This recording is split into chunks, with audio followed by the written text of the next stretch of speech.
ಇನ್ನು 1998ರಲ್ಲಿ ಕಾಂಗ್ರೆಸ್ನಿಂದ ವಿಭಜನೆಗೊಂಡು ಹೋದಂಥ ಮಮತಾ ಬ್ಯಾನರ್ಜಿಯವರು ತೃಣಮೂಲ ಕಾಂಗ್ರೆಸ್ ಅನ್ನುವಂಥ ಪಕ್ಷವನ್ನು ಸ್ಥಾಪನೆ ಮಾಡಿದರು. 28 ವರ್ಷಗಳ ಹಿಂದೆ ಸ್ಥಾಪನೆಯಾದಂತಹ ಪಕ್ಷಕ್ಕೆ ಈಗ ಕಂಟಕ ಎದುರಾಗಿದೆ. ಹೀಗಾಗಿ ಮತ್ತೊಮ್ಮೆ ಕಾಂಗ್ರೆಸ್ಗೆ ಮರಳುತ್ತಾರಾ ಮಮತಾ ಬ್ಯಾನರ್ಜಿ ಅನ್ನುವಂಥ ಪ್ರಶ್ನೆ ಉದ್ಭವಿಸ್ತಾ ಇದೆ ರಾಷ್ಟ್ರ ರಾಜಕೀಯದಲ್ಲಿ. ಘರ್ ವಾಪಸಿ ಆಗ್ತಾರಾ ಮಮತಾ ಬ್ಯಾನರ್ಜಿ? ಗೊತ್ತಿಲ್ಲ. ಈ ಪ್ರಶ್ನೆ ಇನ್ನೂ ಕೂಡ ಹಾಗೇ ಇದೆ. ಆದರೆ ಪಶ್ಚಿಮ ಬಂಗಾಳದಲ್ಲಿ ಟಿಎಂಸಿಯಲ್ಲೇ ಮಮತಾ ಬ್ಯಾನರ್ಜಿ ಅವರಿಗೆ ತೀವ್ರ ವಿರೋಧ ವ್ಯಕ್ತವಾಗಿರುವಂತಹ ಹಿನ್ನೆಲೆಯಲ್ಲಿ ಟಿಎಂಸಿ ಈಗ ಸ್ಪ್ಲಿಟ್ ಆಗಿರುವಂತಹ ಸಂದರ್ಭದಲ್ಲಿ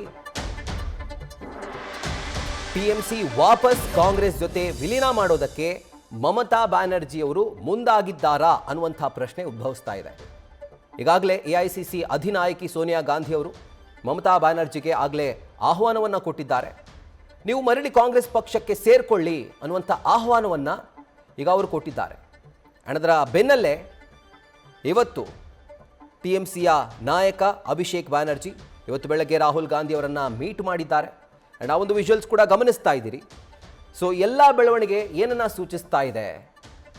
ವಾಪಸ್ ಟಿಎಂಸಿ ಕಾಂಗ್ರೆಸ್ ತೆಕ್ಕೆಗೆ ಬರುತ್ತೆ ಅನ್ನೋದನ್ನು ಸೂಚಿಸ್ತಾ ಇದೆ. ಇನ್ಫ್ಯಾಕ್ಟ್ ಟಿಎಂಸಿಯಲ್ಲಿ ಉಳಿಬೇಕು ಅಂತಾದರೆ, ಮಮತಾ ಬ್ಯಾನರ್ಜಿ ಅವರ ಲೀಡರ್ಶಿಪ್ ಅಲ್ಲಿ ಉಳಿಬೇಕು ಅಂತಾದರೆ ಅವರು ಕಾಂಗ್ರೆಸ್ ಬರುವಂಥದ್ದು ಸೂಕ್ತ ಅನ್ನುವಂಥ ಮಾತನ್ನು ಕಾಂಗ್ರೆಸ್ನ ನಾಯಕರೇ ಅವರ ಮುಂದೆ ವ್ಯಕ್ತಪಡಿಸಿದ್ದಾರೆ. ಸೊ ಹೀಗಾಗಿ ಮಮತಾ ಬ್ಯಾನರ್ಜಿ ಅವರು ಯಾವ ಪಕ್ಷದಿಂದ ಅವರು ಸಿಡಿದೆದ್ದು ಟಿಎಂಸಿಯನ್ನು ಸ್ಥಾಪನೆ ಮಾಡಿದ್ರು ಆ ಪಕ್ಷಕ್ಕೆ ಈಗ ಗರ್ಭವಾಪಸಿ ಆಗ್ತಾರಾ ಅನ್ನುವಂಥ ಒಂದು ಕುತೂಹಲ ಈಗ ರಾಷ್ಟ್ರ ರಾಜಕಾರಣದಲ್ಲಿ ಮೂಡಿದೆ. ಇತ್ತೀಚೆಗಷ್ಟೇ ನಡೆದಂಥ ಪಶ್ಚಿಮ ಬಂಗಾಳ ವಿಧಾನಸಭಾ ಚುನಾವಣೆಯಲ್ಲಿ ಹೀನಾಯವಾಗಿ ಟಿಎಂಸಿ ಪಕ್ಷ ಸೋತಿದೆ. ಚುನಾವಣೆಯ ರಿಸಲ್ಟ್ ಅವರಿಗೆ ಜಾಸ್ತಿ ಹೊಡೆತ ಕೊಟ್ಟಿಲ್ಲ.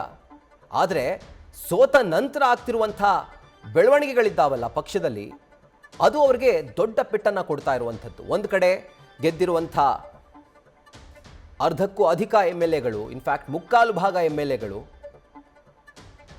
ನಾವು ಟಿಎಂಸಿ ನಮ್ಮದೇ ಒರಿಜಿನಲ್ ಟಿಎಂಸಿ ಅನ್ನುವಂಥ ಡಿಮ್ಯಾಂಡನ್ನು ಮಾಡ್ತಿದ್ದಾರೆ. ಲೋಕಸಭೆಯಲ್ಲೂ ಕೂಡ 20ಕ್ಕೂ ಹೆಚ್ಚು ಸಂಸದರು ಈಗ NDA ಜೊತೆ ಗುರುತಿಸಿಕೊಂಡಿದ್ದಾರೆ. ಹಾಗಿದ್ರೆ ಟಿಎಂಸಿಗೆ ಉಳಿದಿರುವಂತಹ ದಾರಿ ಏನು? ಇನ್ಫ್ಯಾಕ್ಟ್ ಮಮತಾ ಬ್ಯಾನರ್ಜಿ ಅವರಿಗೆ ಈ ಒಂದು ಪ್ರಶ್ನೆಗೆ ಉತ್ತರ ಸಿಗ್ತಾ ಇಲ್ಲ. ಸೊ ಹೀಗಾಗಿ ಕಾಂಗ್ರೆಸ್ನ ನಾಯಕರು ಈ ಒಂದು ಆಫರನ್ನು ಕೊಟ್ಟಿದ್ದಾರೆ. ಆ್ಯಂಡ್ ಈ ಆಫರನ್ನು ಒಪ್ಕೊಳ್ತಾರಾ, ಸ್ವೀಕಾರ ಮಾಡ್ತಾರಾ, ಮತ್ತೊಮ್ಮೆ ವಿಲೀನ ಮಾಡ್ತಾರಾ ಕಾಂಗ್ರೆಸ್ನೊಟ್ಟಿಗೆ ಅವರ ಪಕ್ಷವನ್ನು ಕಾದು ನೋಡಬೇಕು. ಇದರ ಕುರಿತಾಗಿ ಡೀಟೇಲ್ಸನ್ನು ಕೊಡ್ತಾ ಹೋಗ್ತಾರೆ ನಮ್ಮ ಸೀನಿಯರ್ ಸ್ಪೆಷಲ್ ಕರೆಸ್ಪಾಂಡೆಂಟ್ ಚಂದ್ರಮೋಹನ್. ಈಗ ಲೈವ್ನಲ್ಲಿ ಜಾಯಿನ್ ಆಗ್ತಾ ಇದ್ದಾರೆ. ಚಂದ್ರಮೋಹನ್, ಈಗ ಒಂದು ರೀತಿಯಾಗಿ ಅನಿರೀಕ್ಷಿತ ಬೆಳವಣಿಗೆ ಇದು ಟಿಎಂಸಿಗೆ ಪಶ್ಚಿಮ ಬಂಗಾಳದಲ್ಲಿ. ಆದರೆ ಕಾಂಗ್ರೆಸ್ ನಾಯಕರು ಆಫರನ್ನು ಕೊಟ್ಟಿದ್ದಾರೆ ಘರ್ ವಾಪಸಿ ಆಗಿ ಅಂತ ಹೇಳಿ. ಆದರೆ ಆ ಒಂದು ಆಫರನ್ನು ಎಷ್ಟರ ಮಟ್ಟಿಗೆ ಮಮತಾ ಬ್ಯಾನರ್ಜಿ ಅವರು ಒಪ್ಕೊಳ್ತಾರೆ ಅನ್ನುವಂಥದ್ದೇ ಪ್ರಶ್ನೆ. ಯಾಕಂದರೆ ಟಿಎಂಸಿ ಅನ್ನುವಂಥದ್ದು ಒಂದೇ ಪಕ್ಷ, ಬೆಂಗಾಳಿ ಅಸ್ಮಿತೆಯನ್ನು ಕಾಪಾಡುವಂಥ ಪಕ್ಷ ಅನ್ನೋದನ್ನು ಸಾರ್ಕೊಂಡು ಬಂದಿದ್ರು, ಪ್ರಚಾರ ಮಾಡ್ಕೊಂಡು ಬಂದಿದ್ರು. ಸೊ ಕಾಂಗ್ರೆಸ್ ಜೊತೆ ವಿಲೀನ ಆದರೆ ಆ ಬೇಸಿಕ್ ಐಡಿಯಾಲಜಿನೇ ಕುಸಿದಂತೆ ಆಗುತ್ತಲ್ವಾ ಅಂತ. ಸೊ ಹಾಗಾಗಿ ಎಷ್ಟರ ಮಟ್ಟಿಗೆ ಇದಕ್ಕೆ ಒಪ್ಪಿಗೆಯನ್ನು ಸೂಚಿಸಬಹುದು ಮಮತಾ ಬ್ಯಾನರ್ಜಿ ಆ್ಯಂಡ್ ಬೇರೆ ಬೇರೆ ಲೀಡರ್ಸ್? ಹೌದು ರಾಹುಲ್, ಈಗ ಮಮತಾ ಬ್ಯಾನರ್ಜಿ ಅವರ ಟಿಎಂಸಿ ಪಕ್ಷವನ್ನು ಕಾಂಗ್ರೆಸ್ ಪಕ್ಷದೊಳಗಡೆ ವಿಲೀನಗೊಳಿಸುವಂತೆ ಸೋನಿಯಾ ಗಾಂಧಿ ಅವರು ಆಹ್ವಾನವನ್ನು ಕೊಟ್ಟಿದ್ದಾರೆ. ಜೊತೆಗೆ ಪಕ್ಷವನ್ನು ವಿಲೀನಗೊಳಿಸಿದ್ರೆ ಮಮತಾ ಬ್ಯಾನರ್ಜಿ ಅವರಿಗೆ ಮತ್ತು ಅಭಿಷೇಕ್ ಬ್ಯಾನರ್ಜಿ ಇಬ್ಬರಿಗೂ ಕೂಡ ಪಕ್ಷದಲ್ಲಿ ಸೂಕ್ತ ಸ್ಥಾನಮಾನವನ್ನು ಕೊಡ್ತೇವೆ. ಪಶ್ಚಿಮ ಬಂಗಾಳ ಘಟಕದಲ್ಲಾಗ್ಬೋದು ಮತ್ತು ರಾಷ್ಟ್ರ ಮಟ್ಟದಲ್ಲಾಗ್ಬೋದು ಸೂಕ್ತ ಸ್ಥಾನಮಾನವನ್ನು ಕೊಡುವಂತಹ ಭರವಸೆಯನ್ನು ಕೂಡ ಸೋನಿಯಾ ಗಾಂಧಿ ಅವರು ಕೊಟ್ಟಿದ್ದಾರೆ. ಮುಖ್ಯವಾಗಿ ಅಭಿಷೇಕ್ ಬ್ಯಾನರ್ಜಿ ಈಗ ಟಿಎಂಸಿಯ ಪ್ರಧಾನ ಕಾರ್ಯದರ್ಶಿ ಆಗಿದ್ದಾರೆ. ಹಾಗಾಗಿ ಅಭಿಷೇಕ್ ಬ್ಯಾನರ್ಜಿಗೂ ಕೂಡ ರಾಷ್ಟ್ರ ಮಟ್ಟದಲ್ಲಿ ಕಾಂಗ್ರೆಸ್ ಪಕ್ಷದ ಪ್ರಧಾನ ಕಾರ್ಯದರ್ಶಿ ಹುದ್ದೆ ಮತ್ತು ಮಮತಾ ಬ್ಯಾನರ್ಜಿಗೂ ಕೂಡ ಕಾಂಗ್ರೆಸ್ ಪಕ್ಷದಲ್ಲಿ ರಾಷ್ಟ್ರೀಯ ಉಪಾಧ್ಯಕ್ಷ ಸ್ಥಾನದ ಆಫರ್ ಅನ್ನ ಸೋನಿಯಾ ಗಾಂಧಿ ಅವರು ಕೊಟ್ಟಿದ್ದಾರೆ. ಮೊನ್ನೆ ದಿನ ದೆಹಲಿಯಲ್ಲಿ ಇಂಡಿಯಾ ಮೈತ್ರಿಕೂಟದ ಸಭೆ ನಡೆದಿತ್ತು. ಈ ಸಭೆಯಲ್ಲಿ ಮಮತಾ ಬ್ಯಾನರ್ಜಿ ಅವರು ಕೂಡ ಭಾಗವಹಿಸಿದ್ರು. ಆ ಸಂದರ್ಭದಲ್ಲಿ ಪಶ್ಚಿಮ ಬಂಗಾಳದ ಟಿಎಂಸಿ ಪಕ್ಷದಲ್ಲಿ ಆಗ್ತಾ ಇರತಕ್ಕಂಥ ಬೆಳವಣಿಗೆಗಳ ಬಗ್ಗೆ ಸೋನಿಯಾ ಗಾಂಧಿ ಅವರು ಮಮತಾ ಬ್ಯಾನರ್ಜಿ ಜೊತೆಗೆ ಚರ್ಚೆಯನ್ನು ನಡೆಸಿದ್ದಾರೆ. ಈಗ ಟಿಎಂಸಿ ಪಕ್ಷದಲ್ಲಿ ಒಟ್ಟು 80 ಮಂದಿ MLAಗಳು ಗೆದ್ದು ಬಂದಿದ್ರು. ಅವರಲ್ಲಿ ಈಗ ಸುಮಾರು 58ರಿಂದ 60 ಮಂದಿ MLAಗಳು ತಮ್ಮದೇ ನಿಜವಾದಂತಹ ಟಿಎಂಸಿ ಪಕ್ಷ ನಾವು ಪ್ರತ್ಯೇಕವಾಗಿ ಗುರುತಿಸಿಕೊಳ್ತೇವೆ ಅಂತೇಳಿ ಸ್ಪೀಕರ್ಗೆ ಮನವಿಯನ್ನು ಕೊಟ್ಟಿದ್ದಾರೆ. ಕೊಟ್ಟಿದ್ರು. ಅದರ ಆಧಾರದ ಮೇಲೆ ರಿತಬ್ರತ ಬ್ಯಾನರ್ಜಿ ಅವ್ರನ್ನೇ TMCಯ ವಿರೋಧ ಪಕ್ಷದ ನಾಯಕರನ್ನಾಗಿ ಮಾನ್ಯತೆಯನ್ನ ಸ್ಪೀಕರ್ ಅವರು ಕೊಟ್ಟಿದ್ದಾರೆ. ಇವರೆಲ್ಲರೂ ಕೂಡ ಮಮತಾ ಬ್ಯಾನರ್ಜಿಯಿಂದ ಬಂಡಾಯ ಎದ್ದು ದೂರ ಹೋಗಿರ್ತಕ್ಕಂಥ ನಾಯಕರುಗಳು, MLAಗಳು. ಜೊತೆಗೆ ಈಗ ಮಮತಾ ಬ್ಯಾನರ್ಜಿ ನಮಗೆ ಮಾರ್ಗದರ್ಶಕರಾಗಿ ಮಾತ್ರನೇ ಇರಲಿ, ಅಭಿಷೇಕ್ ಬ್ಯಾನರ್ಜಿಗೂ ಮತ್ತು TMC ಪಕ್ಷದ ಶಾಸಕಾಂಗ ಪಕ್ಷಕ್ಕೂ ಕೂಡ ಯಾವುದೇ ಸವಾದಂತಹ ಸಂಬಂಧ ಇಲ್ಲ ಅಂತ ಹೇಳಿದ್ದಾರೆ. ಹೀಗಾಗಿ ಅಭಿಷೇಕ್ ಬ್ಯಾನರ್ಜಿಯ ವಿರುದ್ಧ ಮತ್ತು ಆತನ ಧೋರಣೆ ವಿರುದ್ಧ, ವರ್ತನೆಗಳ ವಿರುದ್ಧ MLAಗಳೇ ಬಂಡಾಯವನ್ನು ಎದ್ದಿದ್ದಾರೆ ಮತ್ತು ತಾವೇ ನಿಜವಾದಂಥ TMC ಅಂತ ಕೂಡ ಗುರುತಿಸಿಕೊಂಡಿದ್ದಾರೆ. ಇವೆಲ್ಲರಿಂದ 58ರಿಂದ 60 ಮಂದಿ MLAಗಳು ಮಮತಾ ಬ್ಯಾನರ್ಜಿ ಅವರಿಂದ ಸಂಪೂರ್ಣವಾಗಿ ದೂರ ಸರಿದಿದ್ದಾರೆ. ಇನ್ನು ಲೋಕಸಭೆಯಲ್ಲೂ ಕೂಡ ಇದೇ ರೀತಿಯಾದಂತಹ ಪರಿಸ್ಥಿತಿ ಇದೆ. ಮುಖ್ಯವಾಗಿ 29 ಮಂದಿ ಲೋಕಸಭಾ ಸದಸ್ಯರುಗಳು TMC ಪಕ್ಷದಲ್ಲಿದ್ದರು. ಇವರ ಪೈಕಿ ಈಗಾಗಲೇ 20ಕ್ಕೂ ಹೆಚ್ಚು ಮಂದಿ ಲೋಕಸಭಾ ಸದಸ್ಯರುಗಳು ತಾವೇ ನಿಜವಾದಂಥ TMC ಪಕ್ಷ, ತಮ್ಮನ್ನು ಪ್ರತ್ಯೇಕ ಬಣವಾಗಿ ಗುರುತಿಸಿಕೊಳ್ಬೇಕು ಅಂತೇಳಿ ಬಯಸಿದ್ದೇವೆ, ಹೀಗಾಗಿ ತಮ್ಮನ್ನು ಪ್ರತ್ಯೇಕ ಗುಂಪಾಗಿ ಗುರುತಿಸಿ ಅಂತೇಳಿ ಲೋಕಸಭಾ ಸ್ಪೀಕರ್ ಕೂಡ ಮನವಿಯನ್ನು ಕೊಟ್ಟಿದ್ದಾರೆ. ಕಕೋಲಿ ಘೋಷ್ ದಸ್ತಗಿರ್ ಅವ್ರನ್ನ ತಮ್ಮ ಲೋಕಸಭೆಯ ನಾಯಕರಾಗಿ ಕೂಡ ಆಯ್ಕೆಯನ್ನು ಮಾಡಿಕೊಂಡಿದ್ದಾರೆ.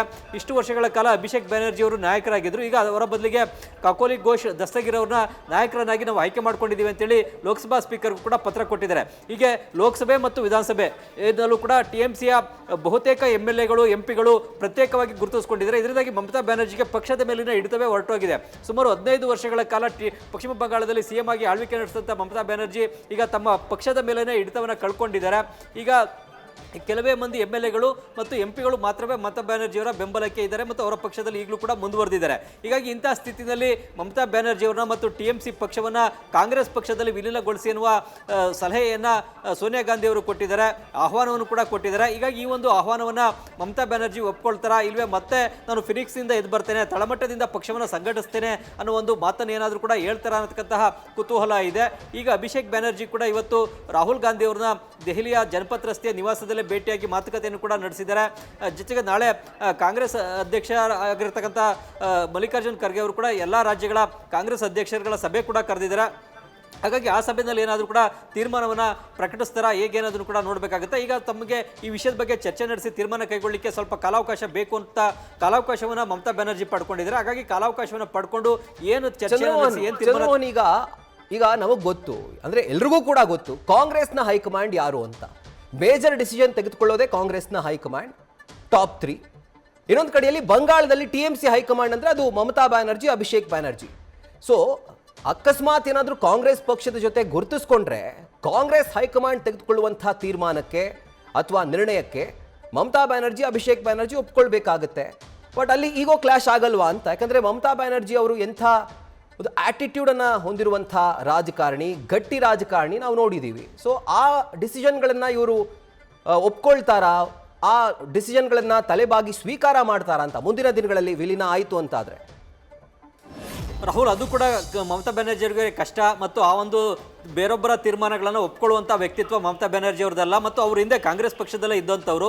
ಜೊತೆಗೆ 84ರ ಲೋಕಸಭಾ ಚುನಾವಣೆಯಲ್ಲಿ ತಮಗೆ ಲೋಕಸಭಾ ಟಿಕೆಟನ್ನು ಮಿಸ್ ಮಾಡಿದ್ರು ಅಂತೇಳಿ ಪ್ರಣಬ್ ಮುಖರ್ಜಿ ಬಗ್ಗೆ ಕೂಡ ಮಮತಾ ಬ್ಯಾನರ್ಜಿ ಅವರಿಗೆ ಭಾರಿ ಅಸಮಾಧಾನ, ಆಕ್ರೋಶ ಕೂಡ ಇತ್ತು. ಆ ಕಾರಣಕ್ಕಾಗಿ ಪ್ರಣಬ್ ಮುಖರ್ಜಿ ಅವ್ರನ್ನ ಕಾಂಗ್ರೆಸ್ ಪಕ್ಷವೇ ರಾಷ್ಟ್ರಪತಿ ಅಭ್ಯರ್ಥಿಯಾಗಿ ಆಯ್ಕೆ ಮಾಡಿದಂಥ ಸಂದರ್ಭದಲ್ಲೂ ಕೂಡ ಮಮತಾ ಬ್ಯಾನರ್ಜಿ ಅವರಿಗೆ ಬೆಂಬಲವನ್ನು ಕೊಟ್ಟಿರಲಿಲ್ಲ. ಹಾಗಾಗಿ ತಮ್ಮ ರಾಜಕೀಯ ಏಳಿಗೆಗೆ ಅಡ್ಡಿಯಾದಂಥವ್ರನ್ನ ಒಪ್ಕೊಳ್ಳದೇ ಇರತಕ್ಕಂಥ ನಾಯಕತ್ವ ಮತ್ತು ವ್ಯಕ್ತಿತ್ವ ಕೂಡ ಮಮತಾ ಬ್ಯಾನರ್ಜಿ ಅವರಲ್ಲಿದೆ. ಈ ಕಾರಣಕ್ಕಾಗಿಯೇ ಈಗ ಸೋನಿಯಾ ಗಾಂಧಿ ಅವರ ನಾಯಕತ್ವ, ಅದಾದ ಬಳಿಕ ರಾಹುಲ್ ಗಾಂಧಿ ಅವರ ನಾಯಕತ್ವ ಅಥವಾ ಮಲ್ಲಿಕಾರ್ಜುನ್ ಖರ್ಗೆ ಅವರ ನಾಯಕತ್ವ ಅಂದರೆ ಅವರ ನಾಯಕತ್ವದ ಅಡಿನಲ್ಲಿ ಕೆಲಸ ಮಾಡಲಿಕ್ಕೆ ಮಮತಾ ಬ್ಯಾನರ್ಜಿ ಕೂಡ ರೆಡಿ ಇಲ್ಲ. ಆದರೂ ಕೂಡ ಈ ಬಗ್ಗೆ ಸೋನಿಯಾ ಗಾಂಧಿ ಅವರು ಆಹ್ವಾನ ಕೊಟ್ಟಿರೋದ್ರಿಂದಾಗಿ ಇದ್ರ ಬಗ್ಗೆ ಪಕ್ಷದ ವೇದಿಕೆಗಳಲ್ಲಿ ಜೊತೆಗೆ ತಮ್ಮ ಜೊತೆಗಿರ್ತಕ್ಕಂಥ MLAಗಳು, MPಗಳ ಜೊತೆಗೆ ಚರ್ಚೆ ಮಾಡಿ ತೀರ್ಮಾನವನ್ನು ಕೈಗೊಳ್ತೇವೆ ಅನ್ನೋ ಒಂದು ಮಾತನ್ನು ಮಾತ್ರನೇ ಹೇಳಿದ್ದಾರೆ. ಈಗ ಸೋನಿಯಾ ಗಾಂಧಿ ಅವರು ಆಹ್ವಾನ ಕೊಟ್ಟ ತಕ್ಷಣ ತಮ್ಮ TMC ಪಕ್ಷವನ್ನು ಕಾಂಗ್ರೆಸ್ ಪಕ್ಷದಲ್ಲಿ ವಿಲೀನ ಮಾಡ್ತೀನಿ ಅಂತ ಇನ್ನೂ ಮಮತಾ ಬ್ಯಾನರ್ಜಿ ಅವರು ಹೇಳಿಲ್ಲ. ಈಗ ಮಮತಾ ಬ್ಯಾನರ್ಜಿ ಅವರಿಗೂ ಕೂಡ ರಾಜಕೀಯವಾಗಿ ಈಗ ಕುಸಿದಿರ್ಬೋದು, ಸೋತಿರ್ಬೋದು, ಆದರೆ ಅವ್ರಿಗೂ ಕೂಡ ಪಕ್ಷವನ್ನು ತಳಮಟ್ಟದಿಂದ ಮತ್ತೆ ಸಂಘಟಿಸಲಿಕ್ಕೆ ಮತ್ತೆ ಪುಟಿದೆದ್ದು ಬರಲಿಕ್ಕೂ ಕೂಡ ಅವಕಾಶ ಇದೆ. ಈಗ ಮಹಾರಾಷ್ಟ್ರದಲ್ಲೂ ಕೂಡ ಉದ್ಧವ್ ಠಾಕ್ರೆ ಅವರಿಗೂ ಕೂಡ ಅವರ ಪಕ್ಷದ MLAಗಳು, MPಗಳು ಎಲ್ಲರೂ ಕೂಡ ಬೇರೆ ಬಣವಾಗಿ ಗುರುತಿಸ್ಕೊಂಡಿದ್ದಾರೆ, ತಮ್ಮದೇ ಪ್ರತ್ಯೇಕ ಪಕ್ಷ ಅಂತ ಗುರುತಿಸ್ಕೊಂಡಿದ್ದಾರೆ. ಆದರೂ ಕೂಡ ಉದ್ಧವ್ ಠಾಕ್ರೆ ಹೊಸದಾಗಿ ಪಕ್ಷವನ್ನು ಸಂಘಟಿಸ್ತಕ್ಕಂಥ ಉತ್ಸಾಹ ಉಮೇದ್ನಲ್ಲಿದ್ದಾರೆ. ಹಾಗಾಗಿ ಮಮತಾ ಬ್ಯಾನರ್ಜಿ ಮತ್ತು ಅಭಿಷೇಕ್ ಬ್ಯಾನರ್ಜಿ ಕೂಡ ಮುಂದೆ ನಾವೇ ತಳಮಟ್ಟದಿಂದ ಪಕ್ಷವನ್ನು ಹೊಸದಾಗಿ ಕಟ್ತೇವೆ, ಸಂಘಟಿಸ್ತೇವೆ ಅಂತ ಕೂಡ ಹೇಳ್ಬೋದು. ಆ ತೀರ್ಮಾನವನ್ನು ಅಧಿಕೃತವಾಗಿ ಈಗ ಸೋನಿಯಾ ಗಾಂಧಿ ಅವರಿಗೆ ತಿಳಿಸಬೇಕಾಗಿದೆ. ಹಾಗಾಗಿ ಮುಂದಿನ ದಿನಗಳಲ್ಲಿ ತಮ್ಮ ತೀರ್ಮಾನ ಏನು ಅನ್ನೋದನ್ನ ತಿಳಿಸಬಹುದು. ರಾಹುಲ್, ರೈಟ್ ಚಂದ್ರ. ನ್ಯೂಸ್ ಫಸ್ಟ್ ನಿರ್ಭೀತಿಯಿಂದ ನಿಮ್ಮ ಪರವಾಗಿ.